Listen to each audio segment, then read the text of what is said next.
Calon Presiden nomor urut 3 Ganjar Pranowo akhirnya tiba di Ambon pada pukul 15.30 waktu Indonesia Timur setelah sebelumnya dijadwalkan tiba pada pukul 12 waktu Indonesia Timur. Keterlambatan kedatangan calon presiden nomor urut 3 tersebut dikarenakan adanya gangguan teknis pada pesawat yang ditumpanginya. Tiba di Ambon, Ganjar dijemput oleh para petinggi PDI Perjuangan diantaranya Komarudin Watubun, mantan Gubernur Maluku Karel Albert Rahalu, Ketua TPN Maluku Ben Hurge Watubun, anggota DPR RI asal Maluku Mercy Barens, anggota DPRD Kota Ambon Jafri Taihutu, dan sejumlah kader PDI Perjuangan lainnya, dan disambut tarian cakalele. Dari Bandara Patimura Ambon, Ganjar bersama rombongan kemudian menuju lapangan Merdeka dengan pengawalan ketat aparat keamanan dari Kepolisian Daerah Maluku.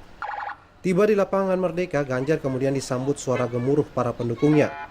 Di hadapan para pendukung, Ganjar menyampaikan akan memperhatikan berbagai persoalan sosial yang selama ini dialami masyarakat Maluku. Sekuat-kuatnya agar nasib kami berubah lebih baik dan keluar dari kemiskinan. Orang tua kami sudah berusaha sekuat-kuat dan sehebat-hebatnya, tapi itulah yang harus kami terima. Kami ikhlas. Pak Mahfud, orang tuanya pegawai kecamatan. Bapak saya levelnya Kapolsek.